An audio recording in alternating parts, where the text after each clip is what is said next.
நீ வேதனைப்படு. இது வேதனை கொடுக்கக்கூடிய காரியம் தான் நடக்கிறது. அதனால நீ என்ன படு. ஆனா நீ எப்படி வேதனைப்படணுமா? நீ இப்போது நகரத்திலிருந்து புறப்பட்டு எப்படி வேதனைப்படணுமா? அம்பாயப்பட்டு பிரசவ ஸ்திரியை போல. பிரசவ ஸ்திரீ எதுக்காக வேதனைப்படுவாங்க? நன்மைக்காக. நன்மைக்காக. தேவனால் தெரிந்தெடுக்கப்பட்ட சீயோனுக்கு ஒரு வேதனை வருதுன்னா அதை தாண்டி நம்புறவங்க மட்டும் தேவனால் தெரிந்தெடுக்கப்பட்ட சீயோனுக்கு ஒரு வலி வருதுன்னா அது நன்மைக்கான வலி, மகிமைக்கான வலி. ஹல்லேலூயா, ஆமென், ஆமென். அதனாலதான் ஆண்டவர் சொல்றாரு, உலகம் சொல்லும் நீ அழுன்னு. ஆண்டவர் சொல்ற நீ எப்படி அழணும் தெரியுமா? பிரசவ ஸ்திரீயை போல. பிரசவ ஸ்திரீயை போல. அப்போ நம்ம மனசுல என்ன இருக்கணும் தெரியுமா? இதுக்கு பின்னாடி ஒரு நன்மையை வச்சிருக்கிறார். எத்தனை பேர் வலியில வந்திருக்கிறீங்க? வலியில வந்திருக்கிறீங்க. இன்னைக்கு உங்களுக்கு தருகிற ஒரே ரேமா இதான்.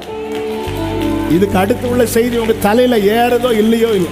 இது நன்மைக்கான வலி, இது மகிமைக்கான வலி. ஆமென், ஆமென் சொல்லுங்க பார்க்கலாம்.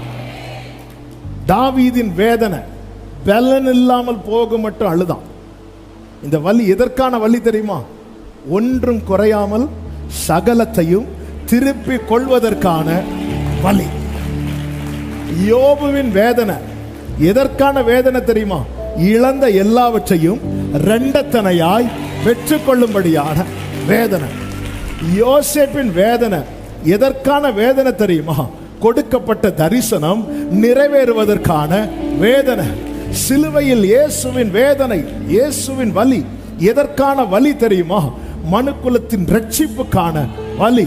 அப்படி என்றால் என் வலிக்கு பின்னாக ஒரு காரணம் இருக்கிறது. என் வேதனைக்கு பின்னாக ஒரு காரணம் இருக்கிறது. அவர்கள் கர்த்தருடைய நினைவுகளையும் அவருடைய யோசனைகளையும் அறியார்கள். ஆமென் சொல்லுங்க பார்க்கலாம். யோவான் 16வது அதிகாரம் 20வது வசனம். மெய்யாகவே மெய்யாகவே நான் உங்களுக்கு சொல்லுகிறேன், நீங்கள் அழுது புலம்புவீர்கள், உலகமோ சந்தோஷப்படும். நீங்கள் துக்கப்படுவீர்கள், ஆனாலும் உங்கள் எல்லாரும் சொல்லுங்க, ஆனாலும் ஆனாலும் உங்கள் துக்கம் சந்தோஷமாய் நீங்கள் அழுது புலம்புவீர்கள். உலகம் இப்ப எதை பார்த்துட்டு இருக்கு? எப்படா இந்த வீட்டில் ஒரு அழுகை கேட்கும்? என்னடா ஃபுல்லா துதியாவே இருக்கு, எப்போ ஒரு புலம்பல் கேட்கும்? உலகம் வெயிட் பண்ணிட்டே இருக்கு. நீங்கள் அழுது புலம்புவீர்கள். இயேசுவை கழுதை மேல ஏற்றி கொண்டு வரும்போது ஜனங்கள் எல்லாம் புகழ்ந்தார்கள். அவ்வளவுதான், உலகம் அப்படி அது தாங்க முடியாம இருக்குது. இயேசுவை சிலுவையில் அடித்து இயேசு சிலுவையில் துடித்து கொண்டிருந்த போது அவங்க முகத்துல எல்லாம் என்ன சிரிப்பு, என்ன சிரிப்பு. மூணே நாள் தான். ஹல்லேலூயா, ஹல்லேலூயா. ஆண்டவர் சொல்ற, மெய்யாகவே மெய்யாகவே நான் உங்களுக்கு சொல்லுகிறேன், நீங்கள் அழுது புலம்புவீர்கள். ஆண்டவர் இந்த சத்தியத்தை சொல்றதுக்கு ஆண்டவர் இத்தனை மெய்ய போட்டீங்க. மெய்யாகவே மெய்யாகவே. ஆண்டவர் இங்க என்ன சொல்ல வர்றாரு தெரியுமா? நீ அழுவேன்னு சொல்ல வரல, நீ எதுக்காக அழுதியோ அந்த துக்கம். ஹல்லேலூயா, ஹல்லேலூயா, ஆமென் சொல்லுங்க பார்க்கலாம். சொல்லிவிட்டு அடுத்து சொல்றாரு 21வது வசனம். ஸ்திரீயானவளுக்கு பிரசவ காலம் வந்திருக்கும் போது அவள் துக்கம் அடைகிறாள். பிள்ளை பெற்றவுடனே ஒரு மனுஷன் உலகத்தில் பிறந்தான் என்கிற இங்கேயும் ஆண்டவர் பிரசவத்தை தான் கொண்டு வரார். ஒரு ரட்சிக்கப்பட்ட தேவ பிள்ளை வாழ்க்கையில தேவன் அனுமதிக்கிற ஒரு வலி இருக்குன்னா அது ஒன்று நன்மைக்கான வலி, இல்லைன்னா மகிமைக்கான வலி. கடந்த வாரத்தில் கொஞ்சம் நான் பலவீனப்பட்டேன். இந்த வார்த்தை தான் ஆண்டவர் வந்து இங்கே ஃப்ரைடே பேசும்படிக்கு ஆண்டவர் ஃப்ரைடே பேசணும். நீங்கள் என்னை பலப்படுத்தி நிறுத்துவீங்க என்பது அடையாளம். எனக்கு வேர்டு வேணும், ரேமா வேணும். ஆண்டவர் ரேமா கொடுத்துட்டார். ஆமே, அப்போவே நினச்சிட்டேன் இந்த ஃப்ரைடே எப்படியும் கர்த்தர் பேச வச்சிருவார் அப்படின்னு. ஆண்டவர் தான் செய்தி. தெரிந்தெடுக்கப்பட்ட தேவ பிள்ளை வாழ்க்கையில் தேவன் ஒரு வழி அனுமதிக்கிறார்னா, ஒன்று நன்மைக்கான வழி, இல்லைன்னா மகிமைக்கான வழி.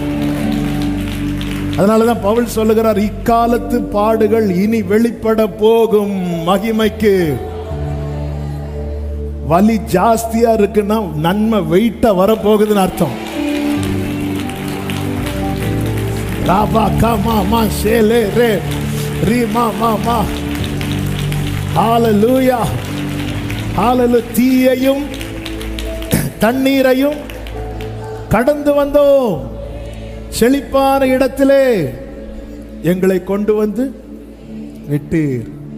வேற எங்கேயுமே விட மாட்டார். அக்கினியில் நடந்து வந்தோ, சேதம் ஒன்றும் இல்லை. நீரை கடந்து நாங்கள் மூழ்கி போகவில்லை.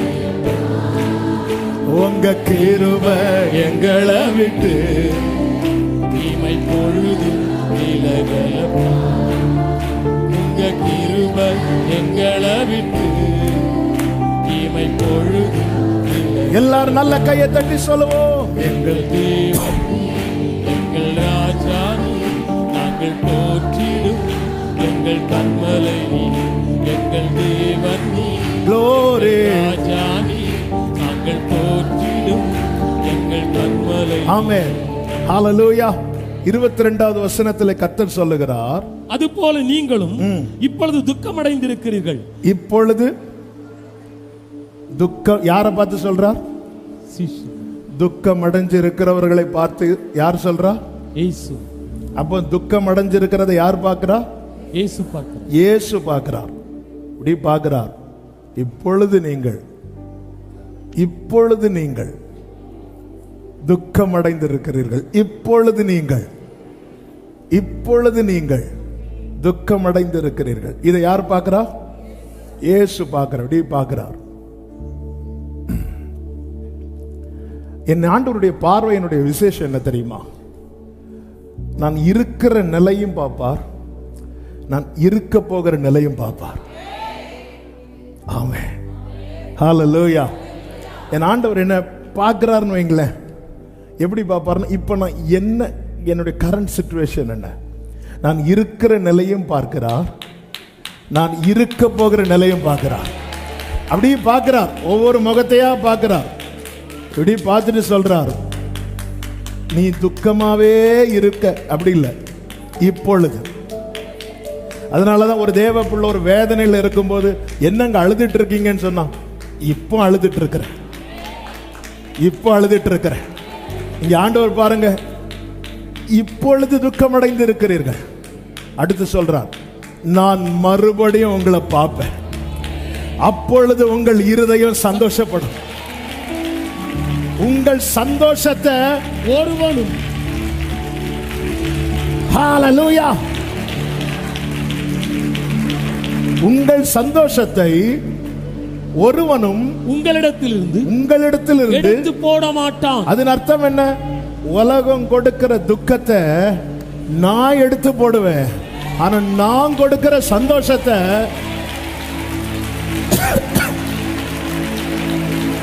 ஆமென் சொல்லுங்க பார்க்கலாம்.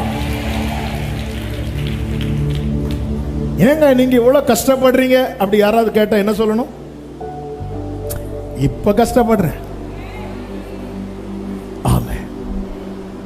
நீங்க மறுபடியும் என்ன பார்க்க வாங்க. ஹalleluya ஹalleluya. என்ன, நான் மறுபடியும் உங்களை பார்ப்பேன், அப்பொழுது உங்கள் இருதயம் சந்தோஷப்படும். இந்த வார்த்தையை நான் வாசிக்கும் போது நான் ஆண்டவர்கிட்ட சொன்னதுதான், நீங்க பார்த்தாதான் நான் சந்தோஷப்படுவேன். ஹalleluya. ஆமாம். அவருடைய ஒரு பார்வை, அவருடைய பார்வையில் நம்ம இப்ப இருக்கிற நிலையும் பார்க்கிறார், நம்ம இருக்க போகிற நிலையும் பார்க்கிறார். ஹalleluya. சில காரியத்தை நினைச்சு நீங்க அழுதுட்டு இருக்கும் போது வந்து சொல்லுவாங்க, இன்னும் அழுகையை நிறுத்தலையா? அப்படி கேட்டா சொல்லுங்க, இப்போ அழுதுட்டு இருக்கிறேன். ஆமென். இந்த துக்கத்தை யார் எடுத்து போடுவா?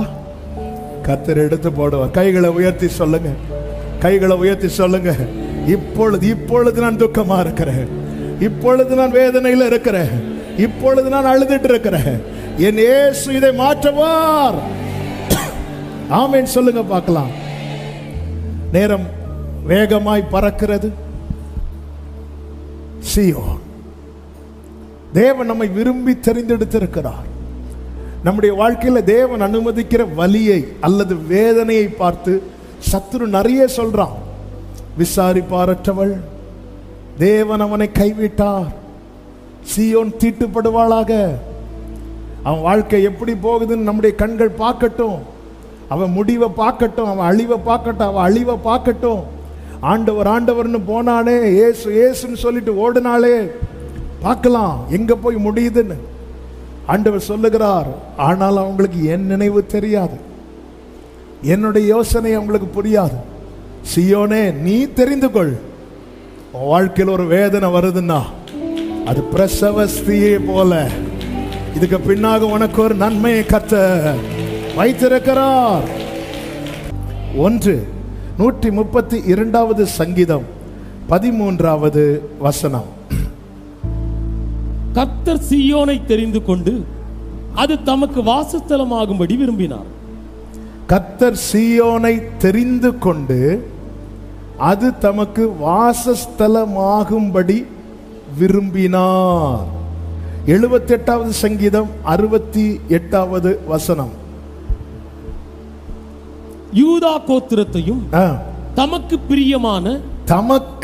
பிரியமான சீயோன் பர்வதத்தையும் தெரிந்து கொண்டார். The Mount Zion which he loved. என்ன முதல்ல மனசுல எழுதி வச்சிருக்கணும்னா, தேவன் என்ன எப்படியோ தெரிந்தெடுக்கவில்லை, எதுக்கோ தெரிந்தெடுக்கவில்லை, ஏனோ தெரிந்தெடுக்கவில்லை, என்னை ரொம்ப விரும்பிதான் என்னை தேவன் தெரிந்தெடுத்திருக்கிறார். ஆமென். இத மனசுல நீங்க ஆழமா எழுதணும். தேவன் என்னை, இப்போ வலது கையை உயர்த்தி இந்த வார்த்தையை சத்தமா சொல்ல போறோம். நான் கம்பல் பண்ணல, விரும்புறவங்க சொன்னா போதும். அப்படியே கைகளை, தேவன் என்னை மிகவும் விரும்பி தெரிந்தெடுத்திருக்கிறார். ஹalleluya.